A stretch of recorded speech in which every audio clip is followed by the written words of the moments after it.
Welcome, everyone. Thank you for joining us on this breakout session.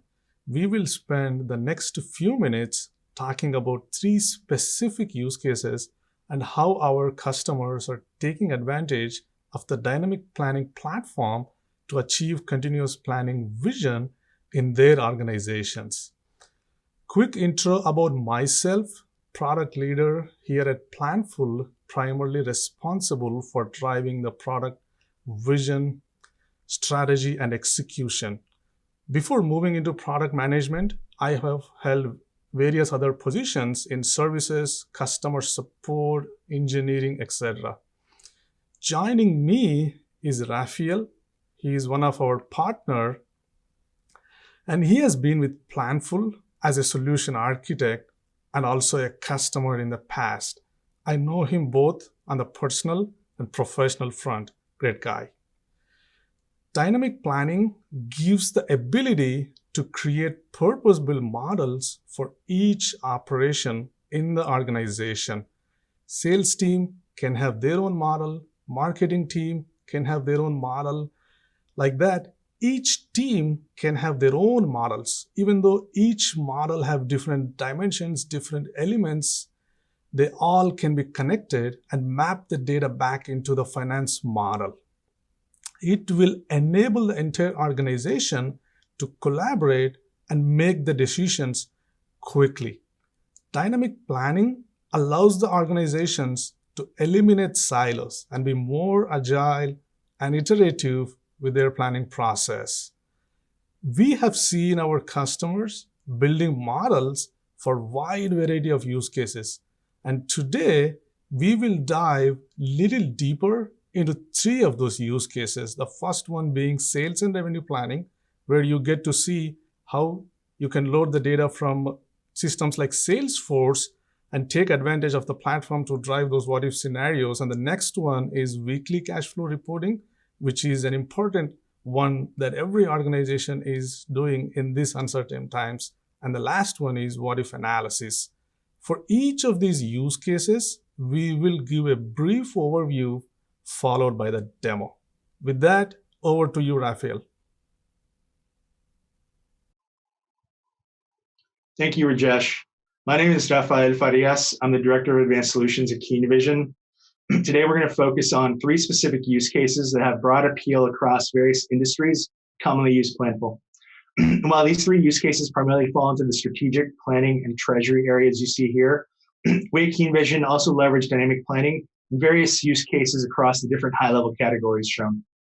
As the capabilities of dynamic planning have grown, so has our ability to deliver new and more complex use cases within the dynamic planning application. As the person leading the KeenVision team's efforts in dynamic planning, my team and I work closely with Rajesh and the rest of Planful's product management team to ensure our clients' visions can be realized within the platform. Now let's jump straight into use case one, which is sales and revenue planning. When we think of sales planning, we immediately think about leads, opportunities, sales capacity, number of reps, quotas, ramp schedules, ARR, and bookings. And when we think about revenue planning, we think about GAAP, we think about GL accounts, we think about revenue recognition based on deal types.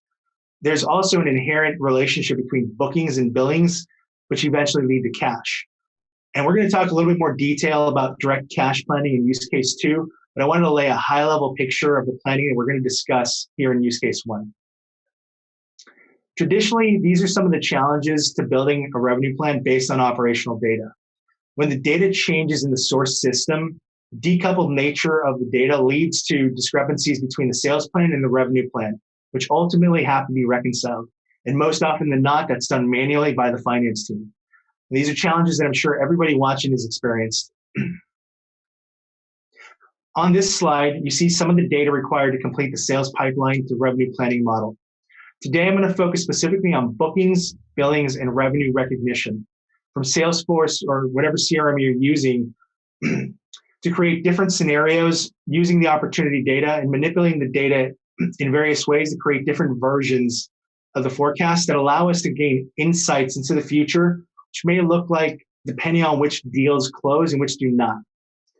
This is the power of moving the data from Salesforce into Planful, the ability to quickly iterate different scenarios based on different variations of deal assumptions and having that cascade all the way through revenue, rather than simply taking the forecast out of Salesforce and calling it a day.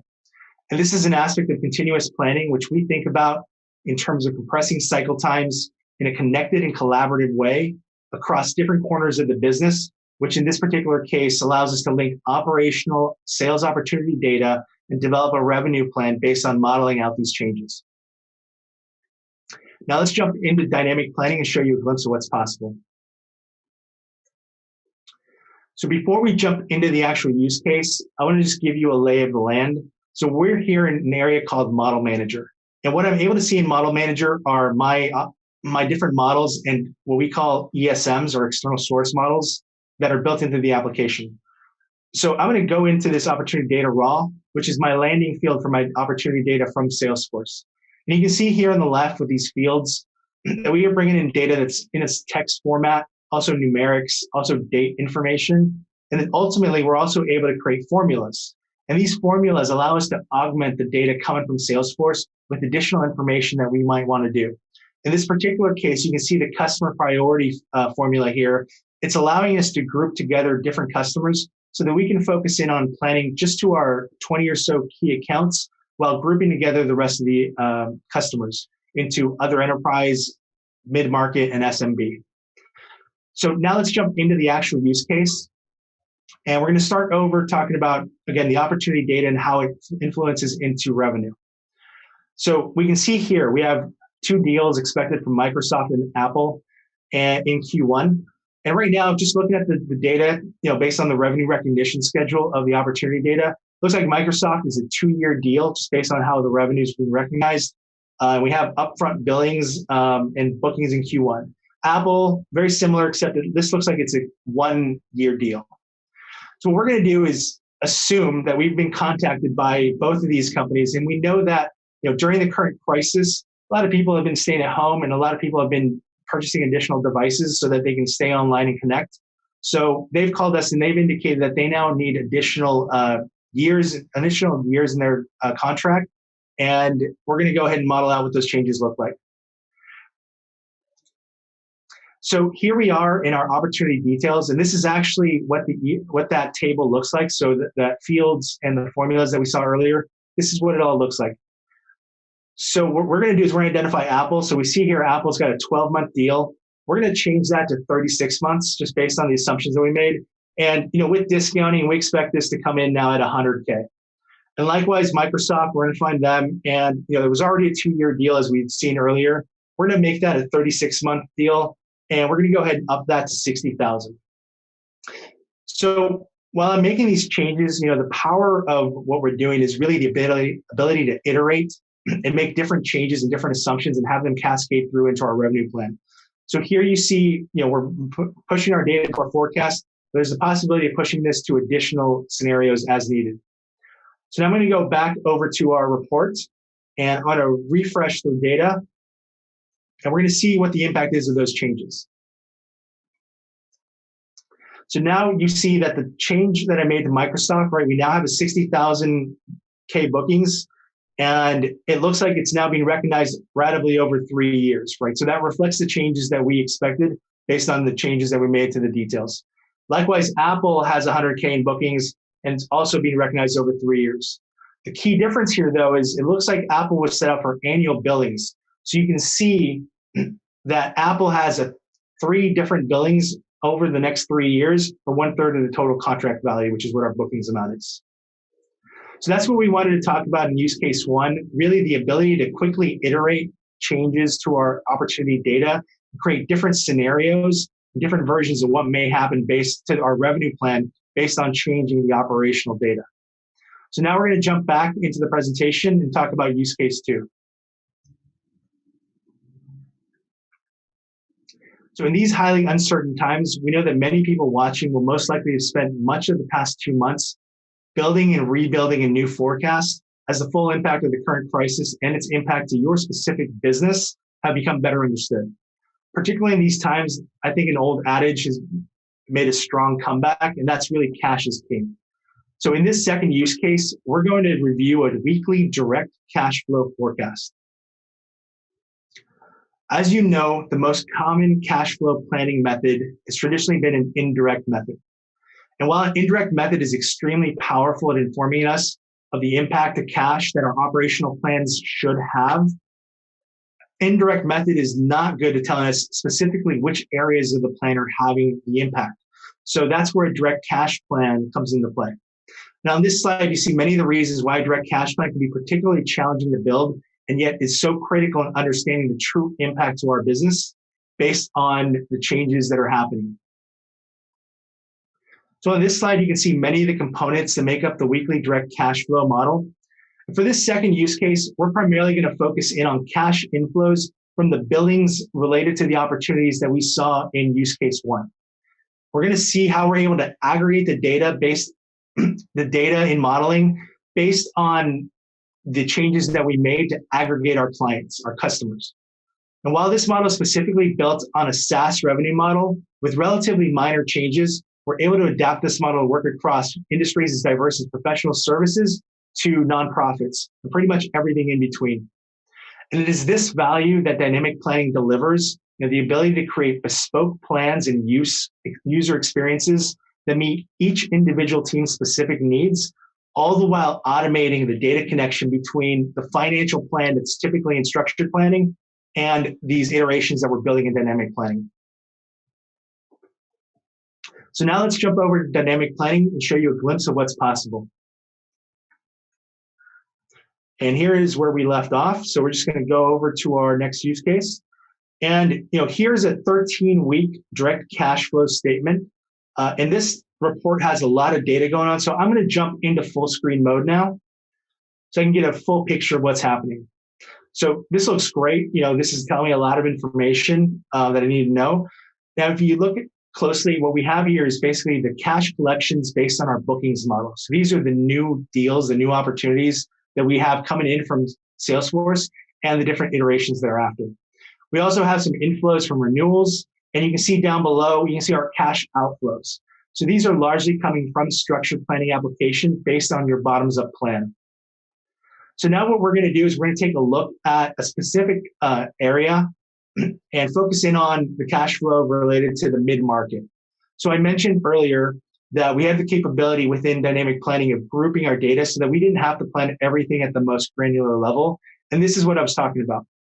So here we see that we've aggregated the mid-market, and we're now able to move the data at that level as opposed to having to manipulate the individual deals. So just as a point of focus, if you look at here in week one, we have a 25K bookings, and based on net 30-day terms, we're expecting collections in week 5. So what we're going to do is we're going to assume that instead of net 30, we're going to be doing a net 60. And while a couple of months ago that may have seemed unfathomable to just say outright your mid-market clients are all going to push by 30 days, the current situation has let us know that a lot of clients or customers are calling in their vendors and letting them know that payments are being delayed while everyone's been trying to sort out what their cash plan is going to be. So we're going to go over and we're going to make changes to mid-markets. While we do that, we're also going to change our assumptions to our SMB. And here we are back over to our assumptions. And now instead of our opportunities, I want to look at our customer data. So we can see here that we have our AR terms and we have AR terms adjustments. So what I'm going to do is I'm going to go find my mid-markets and my SMBs. I'm going to go ahead and make some edits. So here, as we said, we were going to increase that to net 60. What I'm going to do for SMB is I'm actually going to increase them by 30 as well. And you know what? I see Boeing here. And I know Boeing's had, a lot of challenges even prior to the current crisis. So my expectation is that I'm going to see what happens if we model this out by an additional 45 days. And actually, furthermore, it looks like they had upfront payments. I'm going to switch that to annual, just based on the fact that I really don't expect them to pay the full contract upfront. So I'm going to go ahead and commit these changes to the database. And what's happening again is these changes are going to the database level and they're being updated based on the existing revenue plan.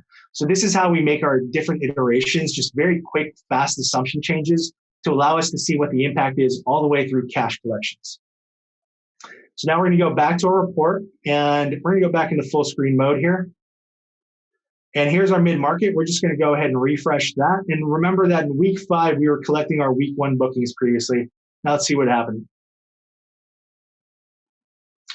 So we know that we changed it from net 30-day terms into net 60. And you can see that that impact has been shown throughout the application. So now our week 1 bookings are shown all the way over here in week 10. And why don't we take a look at, we can look at our SMB. We're going to expect a similar change. Let's go find Boeing. So we're going to find Boeing and see what happened there. Okay, so Boeing previously had a deal that was closing in week 2.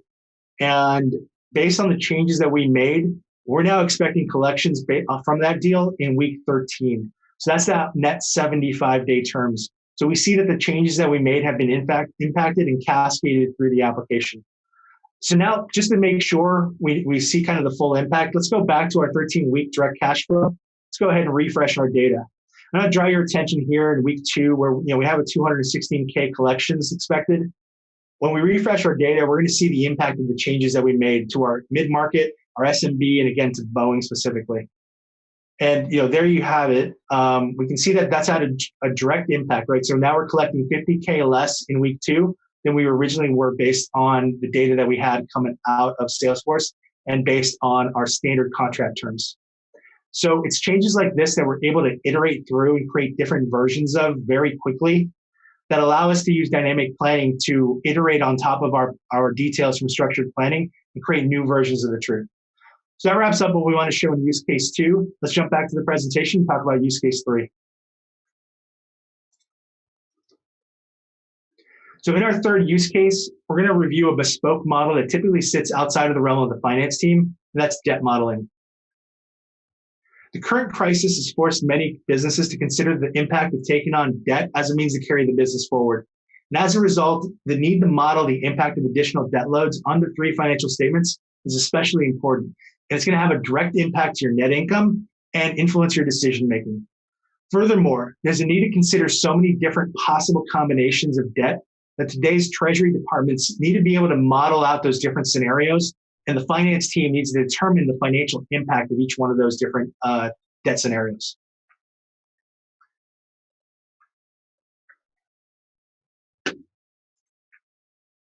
So our third use case will focus specifically on the ability to model different debt issuance scenarios and see the impact to our key performance indicators, as well as our 3 financial statements.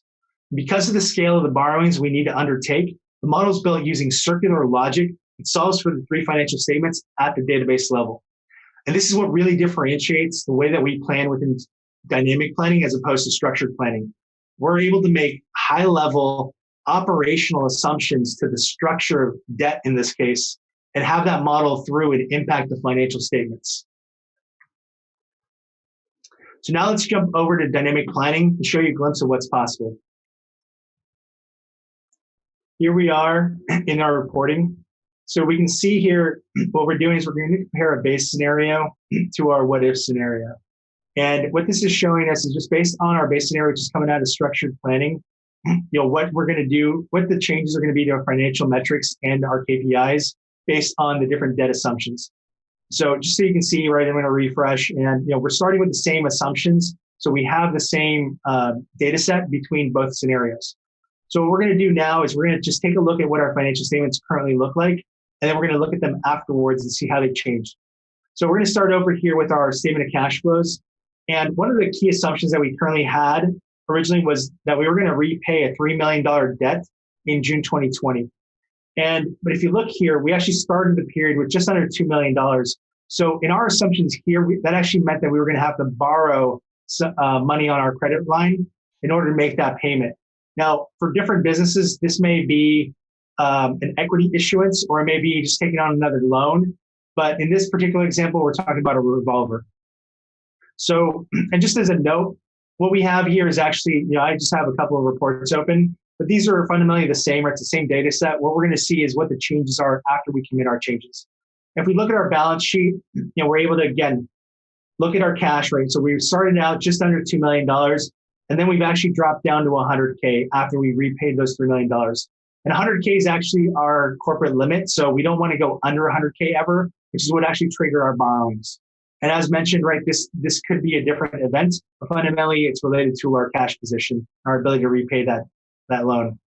And if we look over our income statement, again, related to that debt retirement in June 2020, we actually are incurring $150K loss based on our debt extinguishment. So there was an early prepayments penalty that we're going to incur based on the current assumptions.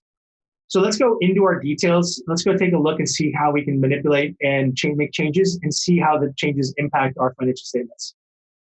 So here we are. This is our debt assumptions that are currently in the application. And as you can see, I'm actually currently not forecasting these other loans. And what these loans are is a $10 million issuance in July and a $5 million issuance in October. So these are things that we've been discussing as a business, and we're going to decide, we want to look at what the impact is of these particular loans in terms of our financials. Furthermore, we actually had a loan that was scheduled to be paid off in June. That's what I showed you in the income statement and the balance sheet. But right now, it just doesn't seem like it's a prudent decision to actually repay that loan. So what we're going to do is we're actually not going to repay it early. We're going to let it run to maturity, and we're going to see what the influence of not only the changes to the new loans, but also the lack of incurring that prepayment penalty and issuing that early payback of that original loan. So now the system's recalculating, right? It's taking the changes that we made to the database level, and it's going to cascade those changes through the application. And so again, the power of dynamic planning, the ability to make operational changes using data that's structured like your operational data, and have that flow through and cascade and impact our financial information. So now I'm going to refresh, and I'm going to take a look at what the impact was of those changes. So there you have it. So we have, the changes that we assumed. So that's, a 10 million issuance, a 5 million issuance, and then not paying back, a $3 million loan early, have impacted our net income per share in year one, which is 2020. But more significantly, they've had a huge impact in year two, right? And that's because most of our assumptions were kind of on the latter half of the year, and the full impact is not going to be felt until the subsequent year. Furthermore, you're going to be having additional income expenses or interest expenses as a result of these additional lines. And that's what's having a true impact and significant change to our net income per share metric. So now let's take a look at our financial statements and see how those have been impacted as well. So we're going to start over here with our statement of cash flows. Just easiest to see the change in cash here. So we're going to refresh our data, right, because it was still showing the old data. And now we're able to see, the new $10 million line in addition to the $5 million line hitting in 2020. And we've removed the $3 million payment from June. And if we look at our balance sheet, we're able to see this very clearly, right? Where before we had the $2 million in cash, and then we dipped down to our minimum because we had to borrow on our credit line. Because we've issued the new debt, we now no longer have to dip into those reserves. So we now see in July, once we receive that debt, we're going to have a cash infusion. And we're going to do the same thing in October. Now let's take a look at our income statement. And within our income statement, previously we had that assumption where we were going to prepay that loan. And now that assumption is gone, we see that we no longer incur that large net income loss within June 2020. But because we're carrying significantly more debt than we were before, over here in July forward, you actually see a significant increase in terms of our interest expenses. And that's going to have a material impact to our net income. And that's really what's driving the changes that we saw originally to our net income per share metric in 2021. So I hope that you've seen how the changes that we make here in dynamic planning using operational data and cascading them through into the structure, into the plan that comes out of structured planning, we're able to really use operational changes and show the financial impact as a result. And I want to thank you for your time. I'm going to switch back over and conclude. Now that we've explored debt modeling, this concludes the presentation. I hope you found 3 use cases here helped highlight the power of dynamic planning. Once again, my name is Rafael Farias, and I'm the Director of Advanced Solutions at KeenVision. Feel free to contact us if you have any questions regarding any of these 3 use cases or dynamic planning in general. I want to thank you. I hope you enjoyed the session. And now back to you, Annette and Rowan.